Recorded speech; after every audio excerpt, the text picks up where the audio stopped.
والصلاة والسلام على رسوله الكريم وعلى آله وأصحابه أجمعين أما بعد۔ میرے محترم بھائی اور دوستو، اللہ تعالیٰ نے انسان کو دنیا میں آزاد پیدا کیا ہے، لیکن اس کی ایک مشکل یہ ہے کہ یہ جانتا ہے کہ اپنی اس آزادی کو کیسے استعمال کرے کہ خود بھی چین سے زندگی گزار سکے اور دوسرے بھی آرام اور سکون سے رہ سکے۔ انسان کے علاوہ جتنی مخلوقات ہیں وہ اپنا علم اپنے ساتھ لے کے پیدا ہوتی ہیں۔ ربنا الذی اعطى كل شيء خلقه ثم هدى، ہر مخلوق اپنا علم اپنے ساتھ لے کے پیدا ہوتی، پیدائشی طور پر انہیں اپنی ضروریات کا پورا کرنا اور موقع موقع پر جو ان کی ضروریات ان کو پیش آتی ہیں ان کا علم ان کے اندر سے نکلتا ابلتا ہے۔ مرغی کا انڈا بچے سے، اس میں بچہ جب نکلتا ہے 21 روز کے بعد تو وہ انڈے سے باہر آتے ہی دانہ چگنے لگ جاتا ہے۔ ہمارا بچہ 21 مہینے کا بھی ہو جائے تو اس کو کھلانا پڑتا ہے، اور یہ آج نکلا 5 منٹ ہوئے اس کو باہر آئے ہوئے، نہ اس نے ماں سے پوچھا مجھے کھانے کا طریقہ بتاؤ، نہ یہ پوچھا کہ میں نے کیا کھانا ہے کیا نہیں کھانا، مضر کیا ہے مفید کیا ہے میری غذا کیا ہے۔ نکلا، تھوڑی سی طاقت آئی، خود بخود اس نے دانہ چگنا شروع کر دیا۔ بھینس کا بچہ پیدا ہوتا ہے، تھوڑی دیر کے بعد خود اٹھ کر ماں کے تھنوں کی طرف چلا جاتا، کوئی اس کو لے جاتا نہیں، خود چلا جاتا۔ انسان کے بچے کو مائیں چھاتی سے لگا لگا کے بڑی مشکل سے اس کو دودھ پلانے کا عادی بناتی ہیں، وہ پیتا ہی نہیں، بڑی مشکل سے اس کو اس پہ لایا جاتا ہے۔ لیکن بھینس جو مسل مشہور ہے، بھینس کے آگے بین بچانا، اپنی ناسمجھی کی وجہ سے مشہور ہے، اس کا بچہ فوراً تھنوں کی طرف جاتا ہے۔ تو یہ میں صرف آپ کو مثالیں دے رہا ہوں یہ بات واضح کرنے کے لیے کہ ہر مخلوق اپنا علم لے کے پیدا ہوتی ہے۔ انسان جاہل پیدا ہوتا ہے، اسے پتہ نہیں مجھے کرنا کیا ہے، اس کو باہر سے علم کی ضرورت ہے، باہر سے اس کو علم چاہیے، اندر میں اس کا وہ علم نہیں ہے، یہ علم اس کو خارج سے ملتا ہے۔ اس علم کا نام وحی ہے، اس علم کا نام قرآن ہے، وہ طریقہ زندگی جس پر چل کر یہ دنیا اور آخرت میں کامیاب ہو جائے، اس کا نام اللہ تعالیٰ نے اسلام رکھا ہے۔ کیوں اس کو چھوڑ دوں؟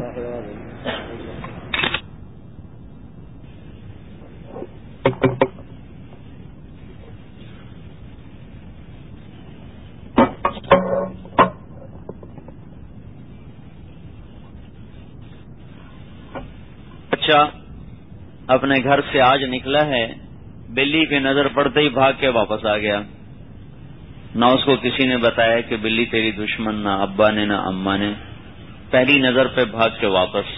یہ علم کہاں سے سیکھا اس نے؟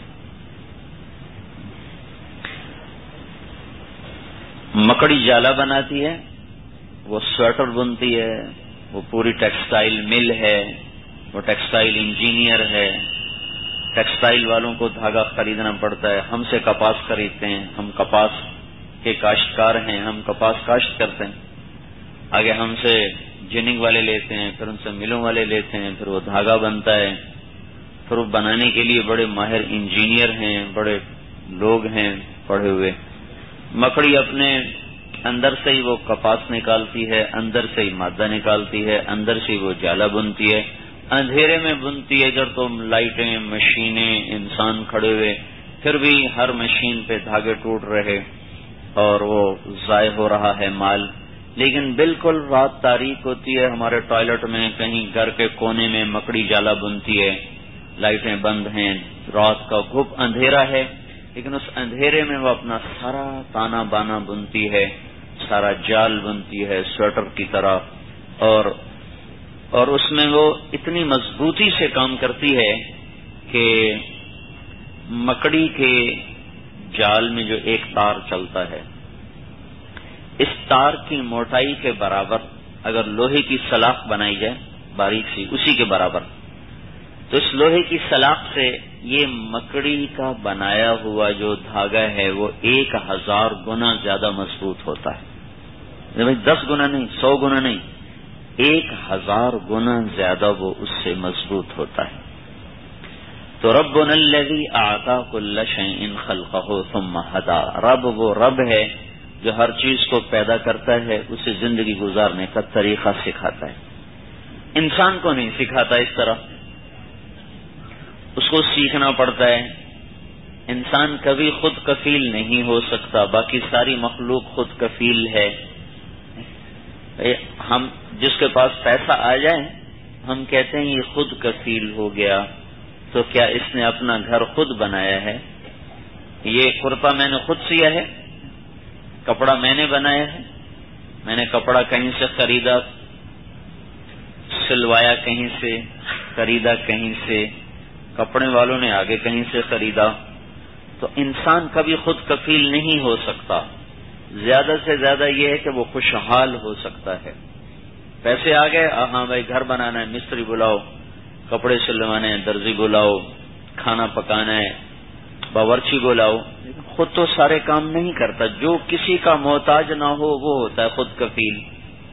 تو ان دنیا میں سب سے زیادہ محتاج تو انسان ہے، یہ تو کبھی بھی خود کفیل نہیں ہو سکتا۔ خود کفیل کوے ہیں، چوہے ہیں، بلے ہیں، کتے ہیں، عقاب ہے، گدھ ہے، مچھر ہے، مکھی ہے، پروانہ ہے، پتنگا ہے۔ خود کفیل جگنوں کو کوئی بلب نہیں جلانا پڑتا، اس کے اپنے اندر ہی جنریٹر لگا ہوا ہے، اس کو اندھیرے میں روشنی چاہیے وہ جل پڑتا ہے، دن میں بجھ جاتا ہے، رات کو جل پڑتا ہے۔ تو ہم تو بتیاں واپڈا سے لیتے ہیں، لائٹیں واپڈا سے لیتے ہیں، دن میں خود بجھاتے ہیں، رات کو خود جلاتے ہیں، اس کی دن میں اللہ بجھاتا ہے، رات کو جلا دیتا ہے۔ تو انسان اپنی ضرورتوں کو کیسے پورا کرے، اس کے لیے ایک طریقہ عقل کا ہے، جو سمجھ میں آئے ویسے کر لو۔ ایک طریقہ اللہ کا بتایا ہوا ہے، اس طریقے کا نام ہے اسلام۔ ان الدین عند اللہ الاسلام، اللہ کے ہاں صرف ایک دین ہے، زندگی گزارنے کا ایک طریقہ ہے، اور اس کا نام اسلام ہے۔ اور وہ کامل مکمل اس طرح ہے کہ الیوم اکملت لکم دینکم واتممت علیکم نعمتی ورضیت لکم الاسلام دینا، ہم نے تمہارے لیے دین مکمل کر دیا، کامل کر دیا۔ اور حدیث میں آ گیا اختم بکتابہم الکتب وبدینہم الادیان وبشریعتہم الشرائع، ہم نے ان کی کتاب پہ کتابیں ختم کر دیں، ان کے دین پہ دین ختم کر دیے، ان کی شریعت پر ساری شریعتوں کو پورا کر دی۔ تو کامل اکمل طریقہ ضرورتوں کے پورا کرنے کا اللہ نے ہمیں دیا، وہ اسلام ہے، جو قرآن کی شکل میں اور سیرت نبوی کی شکل میں آج بھی ہمارے پاس محفوظ ہے۔ تو اس میں عقل سے ہٹا کر وحی کے تابع کر کے زندگی گزارنے کا طریقہ بتایا گیا ہے، جس میں ایک نسل کا بڑھنا اور جوان ہونے پر شادی کا کرنا، یہ بھی انسانی ایک ضرورت ہے۔ روٹی کھانا، پانی پینا، مکان بنانا، سواریاں، یہ انسانی ضرورت ہے۔ نکاح بھی ایک ضرورت ہے۔ تو اس کے لیے میرے بھائیو، اللہ تبارک و تعالی نے قرآن میں حکم دیا فنکحوا، نکاح کرو، زنا نہ کرو، لا تقربوا الزنا، زنا کے قریب نہ جانا، انہ کان فاحشۃ وساء سبیلا، یہ بہت بے حیائی کا کام ہے اور بہت برا راستہ ہے، بہت بدبختی کا کام ہے۔ جس ملک میں، جس شہر میں، جس گاؤں میں موسیقی پھیل جائے، وہاں زنا بھی خود بخود پھیل جاتا ہے۔ موسیقی اور زنا میں آپس میں ایسا ہی جوڑ ہے جیسے سورج اور روشنی میں جوڑ ہے. سورج نکلتا ہے، روشنی آ جاتی. جس نسل میں موسیقی پھیل جائے اس نسل میں زنا بھی آ جاتا ہے. تو اللہ تعالیٰ نے کہا وَلَا تَقْرَبُوا الْفَوَاحِشَ، فواحش سے قریب نہ جاؤ. وہاں کہا ہے لا تقربوا الزنا، زنا سے قریب نہ جاؤ، انہ کان فاحشہ، بہت بے حیا چیز ہے. یہاں کہا فواحش سے قریب نہ جاؤ. فواحش سے کیا مراد ہے؟ ہر وہ عمل جو زنا کی طرف لے جائے. بے پردگی زنا تک پہنچاتی ہے. مرد عورت کا آزاد اختلاط، مردوں عورتوں کا مل بیٹھنا، یہ زنا کی طرف لے جاتا ہے. موسیقی زنا کی طرف لے جاتی. حرام رزق بھی انسان کے اندر گندے جذبے پیدا کرتا ہے، بے حیائی کے جذبے پیدا کرتا ہے، اس سے بھی یہ غلط جذبے پیدا ہوتے ہیں. تو ہر وہ عمل جو زنا کی طرف لے جانے والا ہو، فواحش سے وہ مراد. تو بے پردگی، نظروں کی آوارگی، موسیقی، ناچ گانے کی محفلیں، آج کا ٹی وی، آج کا کیبل، یہ سب کچھ زنا کے لیے منڈیاں ہیں. جہاں یہ چیزیں چلیں گی وہاں اگلا گناہ بھی ہوگا. تو اللہ تعالیٰ نے اس سے روکا. اور یہ اتنا سنگین جرم ہے، اس کی سزا سنگسار کرنا رکھی. سنگسار کر، پتھر مار مار کے اس کو ہلاک کر دیا جائے. دین رحمت، دین رحمت. لیکن کہا پتھر، جو شادی شدہ زنا کرے پتھر مار مار کے اسے ہلاک کر دیا جائے. غیر شادی شدہ کرے 100 کوڑے مارو. کتنے کوڑے کھا کے ہی مر جاتے ہیں، 100 کوڑے کٹھے مارنا. تو اللہ تبارک و تعالیٰ نے ہمیں اس سے ہٹا کر نکاح کا حکم دیا. نکاح کرو، زنا نہ کرو. نسل خراب ہو جاتی، نسلیں برباد ہو جاتی، اخلاق برباد ہو جاتی، زندگیاں تلخ ہو جاتی، خاندانی نظام ٹوٹ کے رہ جاتا ہے، بکھر کے رہ جاتا ہے.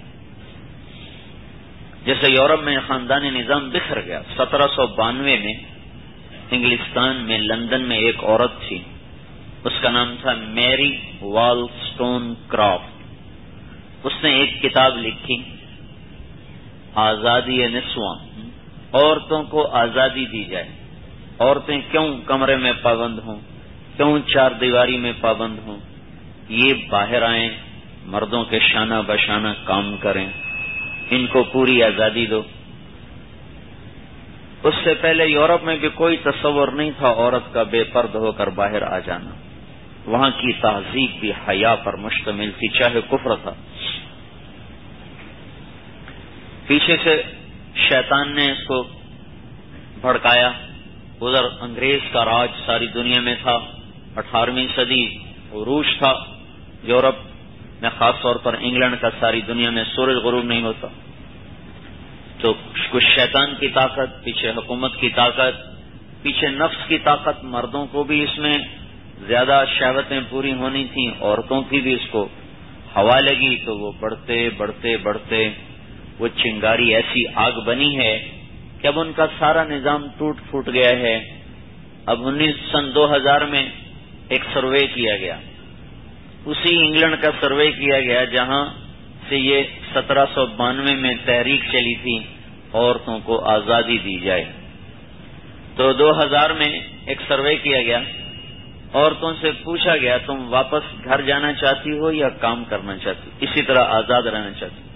تو 98% عورتوں نے یہ کہا ہم گھر واپس لوٹنا چاہتی ہیں لیکن ہمیں خامد نہیں ملتے، ماں باپ نہیں ملتے. اس آزادی کی قیمت عورت کو یہ دینی پڑی کہ اس کا اور ماں کا روپ ختم ہو گیا، بیٹی کا روپ ختم ہو گیا، بہن کا روپ ختم ہو گیا، دادی نانی تو اس سے اگلی چیزیں، خالہ پھوپھی کا روپ ختم ہو گیا، حتیٰ کہ بیوی کا روپ بھی ختم ہو گیا. وہ صرف گرل فرینڈ ہے بس. اور ادھر مردوں کے ساتھ کیا ہوا کہ ان کے بھی بیٹے کا روپ ختم، باپ کی شکل ختم، بھائی کی شکل ختم، ماموں چاچا کی شکل ختم، دادا تایا کی شکل ختم، خامند کی شکل ختم. وہ بوائے فرینڈ ہے، وہ بوائے فرینڈ ہے، یہ گرل فرینڈ ہے. جب تک ان کا دل لگا رہے گا یہ ایک دوسرے کی تسکین کا سبب بنتے رہیں گے. کسی ایک کا بھی جب جی بھر جائے گا تو اس کو ایسے اٹھا کے پھینک دے گا جیسے ٹیشو پیپر کو استعمال کر کے پھینک دیا جاتا ہے. یہ وہاں کی کرب ناک زندگی ہے اس وقت. ایک جماعت ایڈمبرا میں مغرب کی نماز پڑھ کے فارغ ہوئی، چند لڑکیاں آ گئیں. تو ایک لڑکی نے نماز پڑھانے والے سے پوچھا آپ کو انگلش آتی ہے؟ اس نے کہا آتی ہے. کہا یہ کیا کیا ہے؟ کہا ہم نے اپنی عبادت کی. اس لڑکی نے کہا آج تو اتوار نہیں ہے. اس نے کہا ہم دن میں 5 دفعہ اللہ کی عبادت کرتے. وہ کہنے لگے یہ تو بہت زیادہ ہے. پھر اس نے اس کو بات سمجھائی. کہنے لگے اچھا ٹھیک. تو اس نے ہاتھ ملانے کے لیے آگے بڑھایا، ہاتھ آگے بڑھایا. تو اس نوجوان نے کہا میں معذرت چاہتا ہوں یہ ہاتھ میں آپ کو نہیں لگا سکتا. اس نے کہا کیوں؟ کہ یہ ہاتھ صرف میری بیوی کو چھو سکتا ہے، یہ اس کی امانت ہے، اس کے سوا کسی کو نہیں چھو سکتا. تو اس لڑکی کی چیخ نکلی، چیخ، اور روتی ہوئی زمین پہ گر گئی. وہ کہنے لگی وہ کتنی خوش قسمت ہے عورت جس کا تو خامند ہے. کاش یورپ کے مرد بھی ایسے ہوتے. تو اس آزادی کی قیمت یہ ہے. اور مجھے ڈر یہ ہے کہ یہ ہماری جو نسل ہے، چونکہ یہ کیبل کے آگے بیٹھتے ہیں، ڈش کے آگے بیٹھتے ہیں، اگر اپنی ہم نے نسل کو نہ سنبھالا تو کہیں وہ آوارگیاں یہاں بھی کھل کے باہر نہ آ جائیں. اور کافر کو تو اللہ ڈھیل دیتا ہے، مسلمان کو زیادہ ڈھیل نہیں دیتا دنیا میں. اس کی مثال یوں ہی سمجھیں جیسے گلی میں کوئی بچہ شرارت کرے ہم کوئی نوٹس نہیں لیتے، اپنا بچہ شرارت کرے ہم فوراً اس کو تنبیہ بھی کرتے ہیں، سمجھاتے بھی ہیں. مسلمان کے لیے اللہ کا قانون ہے وَلَنُذِيقَنَّهُم مِّنَ الْعَذَابِ الْأَدْنَىٰ دُونَ الْعَذَابِ الْأَكْبَرِ لَعَلَّهُمْ يَرْجِعُونَ. ہم تمہیں عذاب دیں گے نقد دنیا میں، چھوٹا بڑا نہیں، تاکہ تم توبہ کرو. اور کافر کے لیے قانون ہے ذَرْهُمْ يَأْكُلُوا وَيَتَمَتَّعُوا. ان کو چھوڑ دو، ناچنے دو، کودنے دو. کب تک؟ حَتَّىٰ يُلَاقُوا يَوْمَهُمُ الَّذِي يُوعَدُونَ. اس دن تک جس دن تک کا ان سے وعدہ ہے، مر کے میرے پاس آئیں گے اگلا پچھلا برابر ہو جائے گا. تو میرے آپ اکثر نوجوان بیٹھے ہو میرے عزیزو، باطل کی چال سمجھو، وہ ہمیں آوارہ کرنا چاہتا ہے، ہمیں باہر لانا، ہماری بچیوں کو باہر لانا چاہتا ہے، نوجوانوں کے ہاتھ میں گٹار پکڑانا چاہتا ہے کہ ان میں بھی وہ کلچر فروغ پا جائے کہ جب یہ زنا عام ہو جائے گا، کثر تو پہلے بھی کوئی نہیں رہی، لیکن جب ایسے کھل کے ہو جائے گا تو پھر یہ اللہ کے غضب اور عذاب کا شکار ہو جائے. تو اللہ تعالیٰ نے اس کے بالمقابل ہمیں پاکیزہ طریقہ عطا فرمایا، ہمیں نکاح فن کہو، نکاح کرو. اور اللہ نے ہمیں خوبصورت معاشرت عطا فرمایا. وہاں کی عورت اتنی مظلوم ہے کہ اس کو 11 برس کی عمر میں اپنا ساتھی تلاش کرنے کی فکر چلتی ہے، اور 40 برس اس کے گزر جاتے ہیں اس کو ساتھی کوئی نہیں ملتا. اور یہاں بچی ماں کی گود میں پرورش پاتی ہے، باپ کے زیر تربیت ہوتی ہے، بھائیوں کی حفاظت میں ہوتی ہے، پھر اس کو اتنے مجمع میں باعزت طریقے کے ساتھ، بڑے باوقار طریقے کے ساتھ کسی شریف نوجوان کے ساتھ باندھا جاتا ہے، پھر اس کے ساتھ مہر رکھا جاتا ہے. یہ مہر کس لیے ہے؟ یہ کوئی قیمت ہے کسی بیٹی کی؟ یہ لکھا ہوا تھا 14,000 روپے. یہ اگر 14 ارب روپے بھی کر دیے جائیں تو کسی کی بیٹی کی قیمت بن سکتی. 14 کھرب روپے بھی اگر کر دیے جائیں تو بیٹیوں کی کوئی قیمت لگا نہیں سکتا. 7 زمین آسمان سونا بن جائیں تو بھی یہ قیمت نہیں بنتے. خون کے رشتوں کی کوئی قیمت نہیں ہوتی. تو یہ جو پھر مہر رکھا جاتا ہے یہ کس لیے ہے؟ اس کے بغیر نکاح ہو نہیں سکتا، نکاح زنا بن جاتا ہے. یہ اصل میں ایک علامت ہے، ایک علامتی چیز ہے کہ آج جو تم اس بچی کو پیسہ دے رہے ہو، جب تک یہ نکاح کا رشتہ باقی ہے تمہیں اس پر خرچ کرنا ہوگا، اس کا بوجھ تم نے اٹھانا ہوگا. یہ ایک علامتی چیز ہے، نہ کہ اس کی قیمت بن رہی ہے. یہ اس کی علامت ہے کہ یہ لڑکی بازار نہیں جائے گی، کام نہیں کرے گی، نوکری نہیں کرے گی، یہ تیرے بچوں کی تربیت کرے گی. اگر اللہ نے اولاد دی تیرے ذمہ ہے اس کو ساری زندگی کما کے لا کے کھلانا. پھر اللہ نے اس پہ اجر ایسا رکھ دیا کہ من امسا کالم بعمل یدہ امسا مغفورا لہ، جو صبح سے شام تک بچوں کو حلال کمانے میں تھکتا ہے اور اس تھکن کے ساتھ شام کو گھر لوٹ کے آتا ہے تو اس دن کے سارے گناہ معاف ہو جاتے ہیں۔ ایک کوئی اللہ کے نیک بندے تھے، انہوں نے شادی نہیں کی، بڑے پیر تھے، ان کے مرید بھی تھے۔ جب وہ فوت ہو گئے تو خواب میں کسی کو ملے، کہنے لگے کیا ہوا؟ انہوں نے کہا میری بخشش ہو گئی، لیکن ایک شادی شدہ مسلمان اپنے بیوی بچوں کو کما کر کھلانے میں جو پریشانیاں دیکھتا ہے، ان پریشانیوں پہ جو اللہ نے جنت بنائی ہے، اس جنت کی مجھے ہوا بھی نہیں لگی۔ اس واقعے کی تائید ہوتی حدیث پاک سے۔ واقعہ تو کچا پکا بھی ہو سکتا ہے کیونکہ واقعہ خواب ہے، لیکن حدیث اب میں آپ کو صحیح سنا رہا ہوں۔ اب نے فرمایا ان فی الجنت لدرجۃ، جنت میں ایک بہت عالی شان درجہ ہے، لا ینالھا الا ثلاث، اس میں صرف 3 قسم کے لوگ جا سکتے ہیں، چوتھا نہیں جا سکتے، صرف 3 قسم کے۔ جنت الفردوس میں ایک عالی مقام ہے جو صرف 3 آدمیوں کے لیے، 3 قسم۔ الامام العادل، عادل حکمران، عادل بادشاہ، عادل قاضی، وہ اس میں جائے گا۔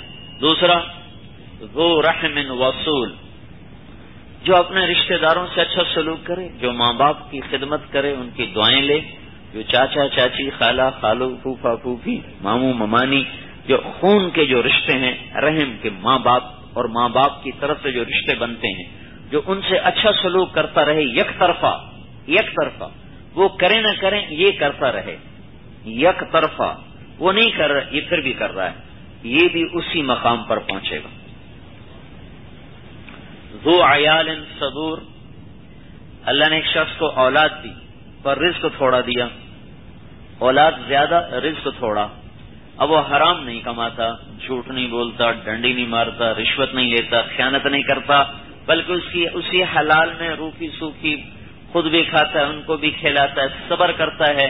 جو اس طرح کر کے زندگی گزار گیا وہ بھی اسی درجے میں جا کے پہنچا۔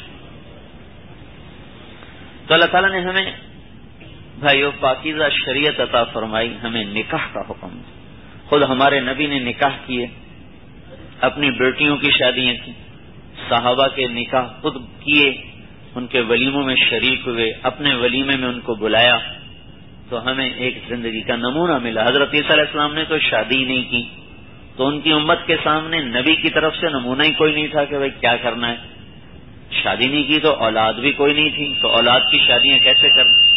تو اللہ تعالیٰ نے ہمارے نبی کی شادیاں بھی کروائیں، اولاد بھی ہوئی۔ آپ کی شادیوں میں ایک عجیب بات نظر آتی ہے، ساری جوانی تو آپ نے گزار دی حضرت خدیجہ کے ساتھ، جو آپ سے 15 برس بڑی خاتون تھی، اور 2 نکاح پہلے ہو چکے تھے، ہر نکاح سے اولاد تھی، ایک سے بیٹی تھی، ایک سے بیٹا تھا۔ ہند بن ابی حالہ بڑے مشہور صحابی ہیں، وصاف الرسول کہلاتے ہیں، اللہ کے نبی کا حلیہ بیان کرنے میں سارا علم ہند بن ابی حالہ سے نکلتا ہے۔ یہ ابو حالہ حضرت خدیجہ کے پہلے خامند ہیں، ان کی یہ بیٹے ہیں، یہ اللہ کے نبی کا حلیہ بیان کرنے میں بڑے مشہور ہیں۔ تو 40 برس کی خاتون ہیں اور یہ 25 سال کے ہیں، ایسے حسین ہیں کہ اللہ نے ایسا حسین بنایا ہی کوئی نہیں، وَأَحْسَنَ مِنْكَ لَمْ تَرَ قَطُّ عَيْنِي، ان جیسا حسین ہے ہی کوئی نہیں۔ آپ کے بارے میں ایسا ظاہر الوضاء، صاف ستھرے، ابلج الوجہ، چمکتا چہرہ، یتلال وجہہ تلال القمر لیلۃ البدر، 14ویں رات کے چاند کی طرح آپ کا چہرہ چمکتا تھا۔ واسع الجبین، پیشانی بڑی کھلی کشادہ، رجل الشعر، بال گھنگریالے، عظیم الہامہ، سر آپ کا بڑا، ازج الحواجب، ابرو آپ کے بڑے خوبصورت، کول بھویں، اہدب الاشفار، پلکیں بڑی لمبی، فی عینیہ دعج، آنکھیں بڑی موٹی اور کالی سیاہ، فی اشفارہ وطف، اور ان کی پلکوں پر سایہ کے ہوئے دراز، فی صوتہ سحل، آپ کی آواز میں کشش، ایک جادو، ایک سحر، ایک نغمہ، ایک روب بھی تھا، مختلف چیزیں ملی ہوئی تھی، محبت بھی تھی، کشش بھی تھی، لطافت بھی تھی، جمال بھی تھا، جلال بھی تھا، جو سنتا تھا دیوانہ ہو جاتا تھا۔ فی عنقہ سطع، گردن آپ کی لمبی، فی لحیتہ کفافہ، داڑھی مبارک آپ کی گھنی، اکثر من المشذب واطول من المربوع، نہ لمبے نہ چھوٹے، لیکن ایک معجزہ تھا، لمبے سے لمبے قد والا آدمی بھی ہمارے نبی کے پاس کھڑا ہوتا تو ہمارے نبی کا قد بڑا ہو جاتا، دوسرا چھوٹا نظر آتا تھا۔ ایسا کبھی نہیں ہوا کہ ہمارے نبی کسی کے پاس کھڑے ہو کے چھوٹے نظر آ رہے ہیں۔ حضرت عباس چچا ہیں، ان کا قد اتنا تھا، گھوڑے پہ بیٹھتے پاؤں زمین پہ لگتے تھے، 10 فٹ سے کم ان کا قد نہیں تھا۔ جب وہ ہمارے نبی کے ساتھ کھڑے ہوتے تو ہمارے نبی اونچے نظر آتے، عباس چھوٹے نظر آتے تھے۔ جس کو اللہ نے ایسا حسن دیا ہو وہ 40 سال کی عورت سے کیوں شادی کرے؟ لم تعبہ فجلا، آپ ایسے موٹے نہیں تھے کہ بھدے ہو جائیں، لم تزری بھی سقلا، آپ ایسے پتلے نہیں تھے یہ سعید کی طرح کہ بے روب نظر آئے، نہ ایسے پتلے کہ بے روب نظر آئے، نہ ایسے موٹے کہ آپ ویسے ہی پیٹ ادھر جا رہا ہو، میاں جی ادھر جا رہا ہو، ایسے بھی نہیں۔ دیکھیں بعض بھائی چلتے ادھر ہیں، پیٹ ادھر ہوتا ہے وہ ادھر جاتے، تو ایسے بھی نہیں تھے کہ دو چل رہے ہوں، پیٹ مشرق میں جا رہا ہو وہ مغرب میں جا رہے ہوں۔ سوا البطن والصدر، سینہ اور پیٹ آپ کا برابر تھا۔ عظیم الحامہ، بڑا سر، بعید ما بین المنکبین، چھاتی بڑی چوڑی اور سینہ کشادہ، اور زخم القرادیس، جوڑ بڑے مضبوط، وسیم قسیم، جو آپ کو دیکھتا تھا دیکھتا ہی رہ جاتا تھا۔ وسیم اس کو کہتے ہیں جس کو دیکھنے سے دل نہ بھرتا ہو، دیکھتے جاؤ بس دیکھتے ہی جاؤ، اس کو کہتے ہیں وسیم۔ اور آپ قسیم تھے، قسیم اس کو کہیں جس کو جدھر سے دیکھو ادھر سے حسین نظر آئے، آگے پیچھے دائیں بائیں اوپر نیچے، انگلی ناخن ہاتھ پاؤں پلکیں آنکھیں ناک نتنے ہونٹ اور دانت، جہاں سے دیکھو جدھر سے دیکھو حسن ہی حسن نظر آئے، اس کو عربی میں کہتے ہیں قسیم۔ اور وسیم جس کو دیکھنے سے جینا بھرتا ہو۔ یہ میں نے صرف آپ کو چند الفاظ بتائے۔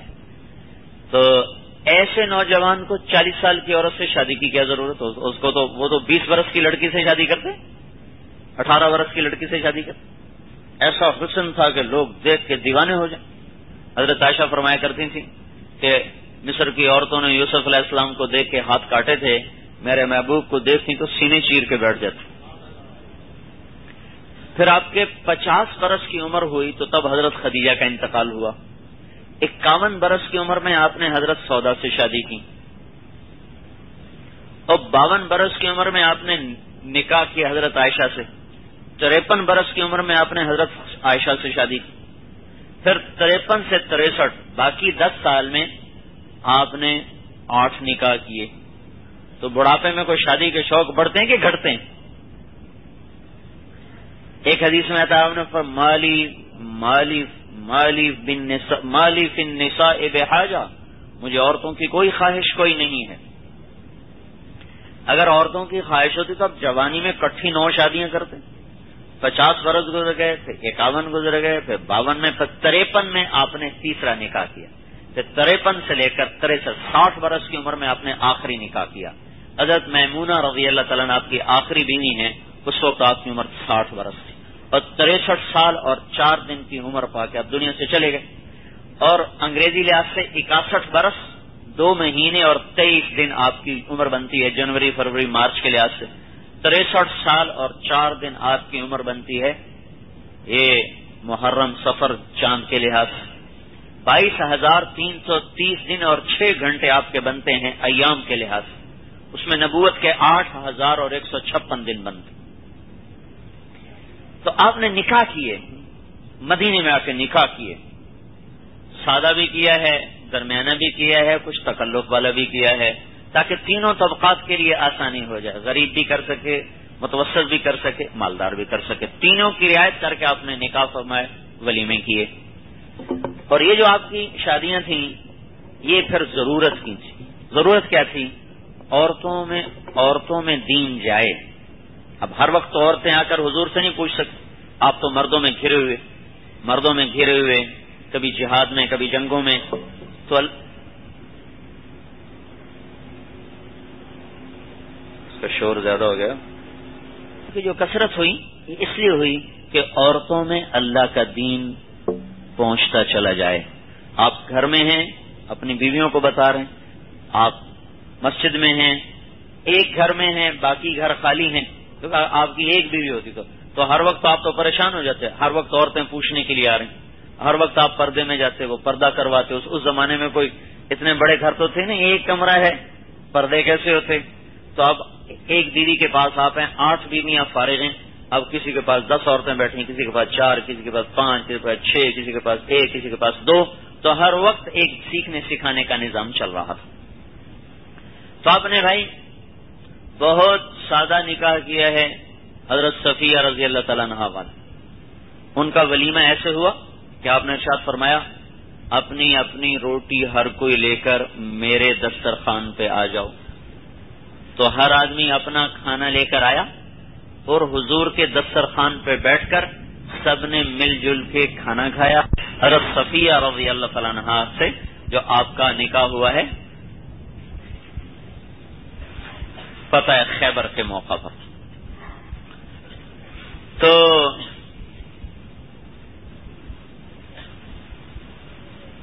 خیبر میں چونکہ آپ سفر میں ہیں تو آپ نے فرمایا کہ بھائی یہ حضرت صفیہ سے آپ کا آخری، میمونہ سے اس سے پہلے ہوا، صفیہ رضی اللہ تعالیٰ عنہا آخری بیوی ہیں کیونکہ 7 ہجری میں آپ نے یہ نکاح فرمایا. 7 میں خیبر فتح ہوا ہے تو 7 ہجری میں آپ نے حضرت میمونہ رضی اللہ تعالیٰ عنہا سے نکاح، حضرت صفیہ سے نکاح کیا، یہ آپ کا آخری نکاح ہے. تو آپ نے کہا اپنی روٹی لے کر آ جاؤ میرے دسترخوان پر. تو سب لے کر آئے، سب نے مل کر کھانا کھایا، ولیمہ ہو گیا. تب غریب سے غریب آدمی بھی اگر ہماری معاشرت اسلامی ہو تو اپنے بچے کا ولیمہ ایسے کر سکتا ہے. اب بھائی لے آؤ بھائی اپنا اپنا کھانا روٹی لے آؤ، سارے مل کے کھا لیں. دوسرا ذرا سا تکلف والا، اس سے ذرا وہ کیا تھا، حضرت عائشہ رضی اللہ تعالیٰ عنہا کا ولیمہ تھا. اس میں کیا ہوا، اس میں آپ نے سب کو دودھ پلایا، دودھ جو بھی ان کو دودھ پلایا. کیا کر رہے آپ نے سب کو دودھ پلایا. تو یہ حضرت عائشہ رضی اللہ تعالیٰ عنہا سے جو آپ کا نکاح ہوا. پھر آپ نے ایک پرتکلف بھی کیا ہے جب آپ کا حضرت زینب سے نکاح ہوا. زینب رضی اللہ تعالیٰ عنہا واحد خاتون ہے بنت جہش جن کا نکاح آسمانوں پہ اللہ نے کیا. فلما قضى زید منها وطرا زوجناکها. تو اس خوشی میں اس ولیمے کا اہتمام حضرت زینب نے خود کیا کہ یا رسول اللہ یہ اہتمام میں کروں گی. تو آپ نے حضرت زینب رضی اللہ تعالیٰ نے گائے ذبح کی. سارا مدینہ اس ولیمے میں شریک ہوا، مرد بھی عورتیں، سب کو یہ ولیمے کا کھانا کھلایا گیا. تو اگر کوئی مالدار آدمی ولیمے میں وسعت کرنا چاہے تو اس کو بھی گنجائش ہے. لیکن آپ نے فرمایا بدترین ولیمہ وہ ہے جس میں غریبوں کو نہ بلایا جائے، جس میں صرف امیروں کو بلایا جائے، غریبوں کو نہ بلایا. تو اس طرح میرے بھائیوں میں نے ایسے اشارے کر دیے ہیں. اگر ہم اپنی شادیوں میں سادگی لے آئیں گے تو شادی آسان ہو جائے، زنا مشکل ہو جائے. اگر ہم اپنی شادی کی شرطیں بڑھا دیں گے اور اس کی شرائط زیادہ کر دیں گے تو پھر شادی مشکل ہوگی، زنا آسان ہوگا. ایسی حضرت فاطمہ کا نکاح مسجد میں ہوا.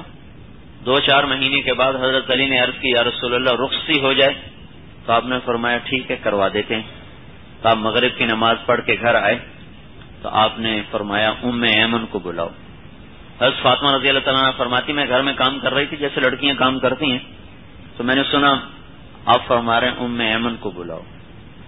ام ایمن آ گئی تو آپ نے فرمایا ام ایمن فاطمہ کو علی کے گھر چھوڑ کے آ جاؤ، اس سے کہو میں عشاء پڑھ کے آؤں گا، میرا انتظار کر.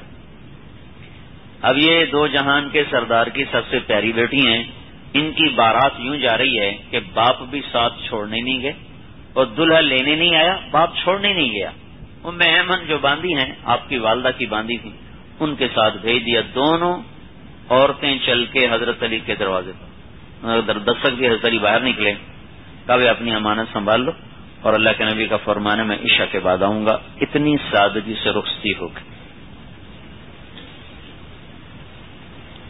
ہمارے پہلے امیر تھے بھائی بشیر صاحب رحمت اللہ علیہ، انہوں نے بیٹی کا نکاح کیا تھا، رخصتی باقی تھی. تو اب سارے رشتہ دار تو ایک ذہن کے نہیں ہوتے. انہوں نے کہا بھائی آپ لوگ 2-4 آدمی آ جاؤ، بیٹی لے جاؤ. ان کا نہیں جی ہم تو دیہاتی لوگ ہیں، ہم تو بارات لائیں گے. اب ان سب کو سمجھانا بھی مشکل تھا. انہوں نے کہا جی ٹھیک ہے بہت اچھا. تو شادی والا دن جو تھا اس سے 1 دن پہلے اپنی بیٹی کو، اپنے بیٹوں کو، اپنی اہلیہ کو لیا وین میں بٹھایا اور سیدھے بہاول نگر ان کے گاؤں پہنچ کر کہنے لگے لو بھی ہم اپنی امانت خود چھوڑنے آ گئے. اور یہ کام انہوں نے اس وقت کیا جب وہ پورے پاکستان کے ٹیلی فون کے ڈائریکٹر جنرل تھے. دنیاوی عہدہ اتنا بڑا تھا کہ پورے پاکستان کے وہ ڈائریکٹر جنرل تھے اور کام ایسا کر کے دکھایا کہ وہ چپڑاسی بھی آج یہ کام نہیں کر سکتا. تو بھائی سادگی کو اپناؤ. دوسری بات یہ ہے میرے عزیزو، ہمیشہ جو زندگی خوشگوار گزرتی ہے وہ اچھے اخلاق سے گزرتی. یہ سونا، یہ چاندی، یہ مہر، سب چیزیں اس سے گھر آباد نہیں ہوتے.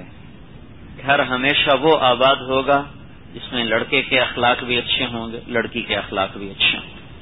دونوں کے اگر اخلاق اچھے ہوں، ایک دوسرے کی سہ سکیں، برداشت کر سکیں، تو وہ گھر آباد ہو جاتا. اور اس میں لڑکے والوں کا پر فرض زیادہ ہے کہ ماں باپ اپنی بچی کو پالتے ہیں، اپنے ہاتھوں سے اٹھا کر ڈولی میں بٹھا کر پرائے گھر بھیج دیتے ہیں. ایک بچی نے 20 برس، 18 برس، 15 برس ایک گھر میں گزارے، چار دیواری میں گزارے، مانوس فضا میں گزارے. ماں بھی خدمت کر رہی، باپ بھی لے کے آ رہا، بھائی بھی ہیں، کوئی اس پہ حکم چلانے والا نہیں ہے. وہ چاروں طرف سے ایک محبت کی فضا دیکھتی ہے. وہ بھائی کو چھوڑ کے گئی، باپ کو چھوڑ کے گئی، ماں کو چھوڑ کے گئی، خالہ کو چھوڑ کے گئی، اپنا گھر چھوڑ کے گئی، اپنا محلہ چھوڑ کے گئی، کتنا کچھ چھوڑا ہے. تب لڑکے والوں کے ذمہ ہے کہ اس بچی کو اتنی محبت دیں کہ وہ اپنا گھر بھول جائے. لیکن ہمارے ہاں ہوتا کیا ہے، پہنچتے ہی خامند کہتا ہے اب تو میری بیوی ہے، میں تیرا خامند ہوں، تیرا حاکم، اب جو میں کہوں گا وہ ہوگا. تو نے میری ماں کی بھی خدمت کرنی ہے، تو نے میرے باپ کی بھی خدمت کرنی ہے، تو نے میری بہنوں کی بھی خدمت کرنی ہے، تو نے ان کے سامنے چوں بھی نہیں کرنا. اس کے ذمے تو شریعت نے خامد کی روٹی پکانا بھی نہیں لگایا. تو یہ کہتا ہے میری ماں کی روٹی پکا، میرے بہنوں کی روٹی پکا، تو نہیں پکاتی تو ایسی گستاخ، تو ایسی بدتمیز، تجھے ماں باپ نے کچھ نہیں سکھایا. ساس اپنا الگ حکم چلاتی ہے، نندیں اپنا الگ چلاتی ہیں، سسر اپنا الگ چلاتا ہے. کیونکہ ہمارے معاشرے میں اسلام کوئی نہیں ہے. عبادات کا اسلام موجود ہے، معاشرت کا اسلام ہمارے اندر ہے نہیں. تو شادی کے بعد بیٹیوں والوں کو روتا ہی دیکھا ہے. کوئی ہوتا ہے لاکھوں میں ایک جو کہتا جی شکر ہے اللہ کا اچھے لوگ مل گئے. وہ وجہ کیا ہے کہ بیٹے کی تربیت کوئی نہیں کی کہ اس کو کسی زندگی کو ساتھ لے کے چلانا ہے.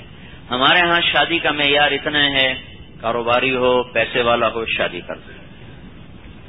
خود لڑکا کیسا کچھ نہیں. اور ہماری ایک بزرگ خاتون تھیں تو وہ اپنی بھتیجی کے اپنی بھانجی کے رشتے کی بات کر رہی، دوسری عورت کو بتا رہی. ہمارے ہم چونکہ ذمہ دار ہیں تو ہم کاروبار کی وجہ زمین دیکھتے ہیں، زمین کتنی. تو اب وہ دوسرے کر اس کے 14 مربع ہیں، اس کی پیپر مل ہے. میں نے بیچ میں سے پوچھا، میں کہا ماسی وہ بچہ کی ہو جائے، بچہ کی ہو جائے پتر وہ 14 مربع ان دی پیپر مل لے. میں نے پھر پوچھا، میں کہا ماسی وہ بچہ کی ہو جائے کہ بچہ وہ 14 مربع ان دی پیپر مل لے. میں نے تیسری دفعہ پوچھا، میں کہا ماسی وہ لڑکا کیسا ہے؟ اس نے پھر بھی یہی کہا اس کے 14 مربع ہیں، اس کی پیپر مل ہے. اس کو سمجھ میں ہی نہیں آیا کہ میں کیا پوچھ رہا ہوں. میں پوچھ رہا ہوں وہ کیسا ہے، وہ کہہ رہی اس کے 14 مربع ہیں. 1 سال کے بعد طلاق ہو گئی. تو بھائیو اس وقت بہت بڑا بحران ہے معاشرتی زندگی میں کہ ہم ایک حدود نہیں جانتے اور اسلامی معاشرت نہیں جانتے. 10,000 گاڑیاں جا رہی ہوں لائن میں تو کوئی ٹریفک نہیں رکے گی. 10 گاڑیاں لائنیں توڑ دیں تو ٹریفک ساری پھنس جائے گی. خامن کی ایک حد ہے، بیوی کی ایک حد ہے، ساس کی ایک حد ہے، سسر کی ایک حد ہے، نندوں کی ایک حد ہے. اس کے اندر اگر سارا گھر چلے تو سارا گھر خوش و خرم رہے گا. لیکن جب حدود توڑی جائیں گی، جب ساس حدود توڑ کے آگے بڑھے گی، خامد حدود توڑ کے آگے بڑھے گا، بیوی حدود توڑے گی، نندیں حدود توڑیں گی، سسر حدود توڑے گا، تو پھر وہ گھر سنگ مرمر کا ہو کر بھی وہ کانٹے اور صحرا بن جائے گا۔ جگمگاتے گھر وہ اندھیر ہو جائیں گے، اور خوبصورت خوابگاہیں وہ غار نظر آئیں گے، پہلی صدی کے غار نظر آئیں گے۔ جب اخلاق اچھے ہو جائیں تو بھائیو اندھیرے گھروں میں 14ویں کے چاند اتر آتے ہیں، اور ٹھنڈے چولہوں میں بھی شب بارات روز ہوتی ہے، اور روکھی کھا کر وہ پلاؤ زردے کے مزے پاتے ہیں، اور پرانی کھاٹ پہ سو کر وہ عالی شان خوابگاہوں کے مزے اٹھاتے ہیں۔ جب اخلاق اچھے ہوتے، اخلاق بگڑ جائیں، دل پارا پارا ہو جاتا، زندگیاں اجیرن ویران ہو جاتی۔ جب آپ کے کانٹا چبھا ہوا ہو تو آپ کو نہ زمین پہ نیند آ رہی ہے، نہ بستر پہ نیند آ رہی ہے، نہ کمرے میں نیند آ رہی، نہ باہر نیند درد اٹھ جائے، درد کسی پل قرار نہیں۔ اوہو، اور جب وہ درد دل میں اٹھ جائے تو پھر کیا ہوگا؟ بد اخلاقی سے دل زخمی ہو جاتا، اور دل ہے شیشے کی طرح۔ شیشہ ایک ایسی دھات ہے جو ٹوٹ جائے تو کبھی نہیں جڑتا، دل بھی ایسی بلا ہے کہ ٹوٹ جائے تو جڑتا نہیں ہے، اور اس کو سب سے زیادہ توڑنے والی چیز یہ زبان ہے، یہ 2.5 انچ کی یہ زبان ہے جو سب سے زیادہ دل کو زخمی کرتی۔ اللہ تعالیٰ نے اس پر 32 تالے لگائے، اوپر مین گیٹ لگایا۔ یہ ایسی ظالم ہے، سارے تالے توڑ، گیٹ توڑ باہر۔ چوروں سے ایک تالا توڑنا مشکل ہوتا ہے، یہ 32 تالے توڑ کے باہر، ٹھک، ایک دم باہر۔ تو بھائیو لڑائیاں تو ہوتی ہیں زبان سے، زبان کا بول میں ٹھک۔ ہماری دھوبن تھی کپڑے دھونے میں، وہ تھی بڑی لڑاکی، تو آگے میری بہن کے پاس کہنے لگے بی بی اب اپنی بہوؤں کا گلہ کر رہے، میری بہویں مجھ سے بہت لڑتی، مجھے کوئی ایسا تعویذ دے کہ وہ میری غلام ہو جائے۔ اس نے کہا بہت اچھا۔ اس نے ایک کاغذ پہ لکھا، الٹا سیدھا اس کو بند کیا، کہا ماسی شریفہ جب تیری بہویں لڑنے لگے تو نے تعویذ دانتوں کے نیچے دے لینا، پھر دانت نہیں کھولنے، تو 1 ہفتہ اس پہ عمل کر، ساری بہویں تیری غلام ہو جائیں گی۔ اور وہ 8ویں دن بڑی خوشی خوشی آئے گا، بی بی میری ساری لڑائی ختم ہو گئی۔ اور لڑتی تو وہ خود تھی نا، اور گلا بیچارہ پرائی بیٹیوں کو تھا، وہ ساری لڑائی ختم۔ کیوں؟ اب وہ تعویذ زبان کے نیچے، چونکہ ہمارے ہاں رواج ہے نا تعویذ گنڈے کا زیادہ، تو اب وہ سمجھے پتہ نہیں کیا اس میں ہے، وہ آیا کا تو اس کی زبان روکنی تھی کسی طرح۔ تو میرے عزیزو، گھر برباد ہو جاتے ہیں اگر زبان تیز ہو۔ تو لڑکی کے ذمے بھی ہے کہ پرائے گھر میں جا کر ایسے اخلاق پیش کرے کہ سارا گھر اس کا گرویدہ ہو جائے، لیکن اس سے زیادہ لڑکے والوں کے ذمے ہے کہ کسی کی بیٹی کو لے کر آ رہے ہیں، اس کے در و دیوار اجنبی ہیں، اس کے لیے سائے اجنبی ہیں، اس کے لیے شکلیں نامانوس ہیں۔ اور یہ ایک پکی بات ہے کہ بھائیو، ساس ماں نہیں بن سکتی اور سسر باپ نہیں بن سکتا، اس لیے اللہ نے حدود قائم کی ہیں کہ حد کے اندر رہو تاکہ لڑائی نہ ہو، جھگڑا نہ ہو۔ تو بھائی گھر جو ہوتے ہیں نا، گھر یہ سب سے بڑی دولت جو کسی بھی گھر کو آباد کرنے کے لیے ہے، وہ زبان کا میٹھا بول ہے اور اچھے اخلاق۔ علم سے نہیں گھر چلتے۔ یہ جو مولوی ہوتے ہیں نا، یہ تو ویسے ہی بڑی جلدی لڑائی کرتے، جو انہوں نے پڑھا ہوتا ہے وہ فتوے جلدی جلدی سناتے ہیں، یہ حرام ہے، یہ حرام ہے، تو وہ بڑی جلدی ہی کھلونے کی طرح گھر توڑ کے بیٹھ جاتے ہیں۔ اور یہ صبر کا کام ہے۔ اس لیے شادی سے پہلے اپنے نبی کی معاشرت کے ابواب پڑھو، جس کی بھی شادی ہو، جو بھی شادی پہلے وہ پڑھو کہ اللہ کا نبی اپنے بیویوں کے ساتھ کیسا شفیق تھا۔ آپ اندازہ لگائیں، حضرت میمونہ رضی اللہ تعالیٰ نے سنا نا آپ کو، ان سے آپ کا جو عمرۃ القضاء کے لیے جو آپ تشریف لائے 6 ہجری میں، اس میں آپ نے ان سے نکاح کیا تھا. ان کی باری میں سوئے ہوئے پیشاب کا تقاضا ہوا، اٹھ کے باہر نکلے. حضرت میمونہ کی آنکھ کھلی، دیکھا حضور غائب، تو ان کو چکر آ گیا. وہ جو سوکن پن ہو مجھے چھوڑ کے کسی اور بیوی کے پاس چلے گئے. انہوں نے کنڈی دے دی اندر سے. تھوڑی دیر کے بعد حضور نے دستک دی کہ دروازہ کھولو. کا بالکل نہیں کھولوں گا. کہ کیا ہوا؟ کہ مجھے چھوڑ کے اوروں کے پاس جاتے ہیں. کہنے لگے اللہ کی بندی مجھے تو پیشاب آیا تھا، پیشاب کرنے گیا تھا، کہ مجھے سارا پتا ہے، مجھے سارا پتا ہے. کہ اللہ کی بندی میں اللہ کا نبی ہوں، نبی خیانت نہیں کرتا. پھر ان کو ایک دم خیال ہو یہ تو بات صحیح ہے، نبی تو خیانت نہیں کر سکتا. پھر انہوں نے دروازہ کھولا. اب دروازہ کھلتے ہی اللہ کا نبی جوتی اٹھا کے پٹائی شروع کر دیتا. تو ایسی بدتمیز، ایسی گستاخ. آپ مسکراتے ہوئے اپنی چارپائی پہ جا کے سو گئے. تو بھائیو، اپنے اخلاق بناؤ، اپنی اولاد کو اخلاق سکھاؤ، اپنی بیٹیوں کو صبر سکھاؤ.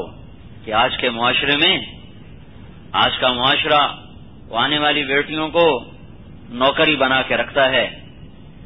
99.99% کوئی ہوتا ہے ایسے اچھے ظرف والا، علی ظرف والا، جو کسی کی بیٹی کو بھی اپنی بیٹی سمجھتا ہے. ورنہ تو ہر ایک کے ہاتھ میں نیا سے نیا حربہ ہوتا ہے اور نیا سے نیا چرکا ہوتا ہے لگانے کے لیے، اور اوپر نمک ہوتا ہے چھڑکنے کے لیے. اخلاق بگڑ چکے ہیں. تو کوئی بھی گھر آباد کرنا ہو، اخلاق سیکھو، اخلاق سکھاؤ. تو یہ ان لڑکوں کے ذمہ ہے کہ ان اپنی بیویوں کو اتنی محبت دیں، ان کے ماں باپ کے ذمہ ان کو اتنی شفقت دیں تو اپنا پھر وہ خود کام کریں. آپ چھوڑیں، میں کروں. یہ آتے کہتے ہیں میری ماں کی خدمت کر، میرے باپ کی خدمت کر، میری بہنوں کی خدمت کر. اس کے ذمہ تو ابھی خامند کی روٹی پکانا بھی نہیں، کپڑے دھونا بھی اس کے ذمہ نہیں ہے شرعاً، حقوق کے لحاظ سے. ایسے مرد کے ذمہ اس کے لیے دوا دارو نہیں، پیسے دے دے. تو اللہ کے نبی اپنے کپڑے خود دھوتے تھے، اپنا آٹا خود گوندتے تھے. گھر میں آٹا گوند رہے ہیں، کپڑے دھو رہے ہیں، جھاڑو دے رہے ہیں، برتن دھو رہے ہیں. یخصفن علیہ ویفلی ثوبہ، اپنے گھر کے کام خود کر رہے ہیں. تو میرے بھائیوں، میرے عزیزوں، اپنے گھروں کو آباد کرو اچھے اخلاق کے ساتھ. حاکمیت سے نہیں. اللہ کے نبی نے عورتوں کو شیشے سے تشبیہ دی. قارورات، قواریر کا قواریر ہیں بھائی، رویدک یا انجشا، قواریر شیشے ہیں. شیشے کی صفت کیا ہے؟ ٹوٹ جائے نا، جڑتا نہیں ہے. اگر ہم نے اپنی بد اخلاقی سے دل توڑ دیا تو پھر کبھی وہ جڑے گا نہیں. ایک تو دل ویسے نہیں جڑتا، پھر ساتھ عورت بھی ہو جائے تو وہ 2 چیزیں جمع ہو گئیں، اب ساری زندگی تلخ گزر جائے گی. محبت دینا سیکھو تو ساری زندگی راج کرو گے. حاکمانہ زندگی گزارو گے تو ساری زندگی تلخیاں چلتی رہیں گی اور نفرتیں بڑھتی رہیں گی. محبت سے جو آدمی دل جیت لیتا ہے وہ نہ تلوار سے جیتے جاتے ہیں، نہ وسیم و زر، دولت، زر و جواہر سے جیتے جاتے ہیں، نہ حکومت کے لالچ سے جیتے جاتے ہیں.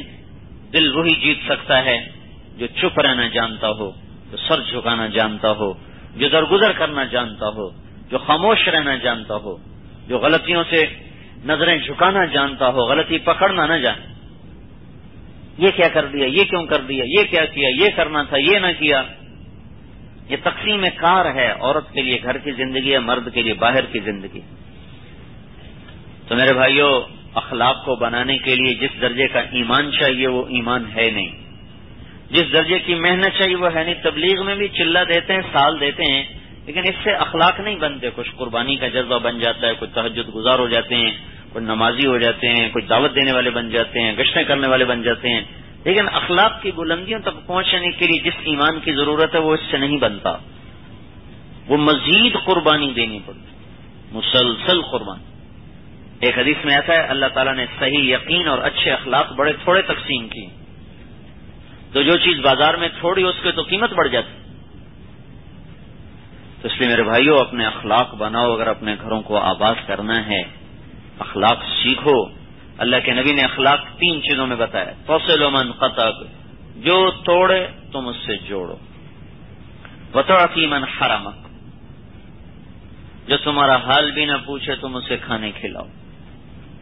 وتعفو عن من ظلمک، جو تم پر زیادتی کرے اسے معاف کرو. یہ 3 بنیادیں ہیں اچھے اخلاق کی. اس پر جو گھرانہ چلے گا وہ گھرانہ جنت بن جائے گا.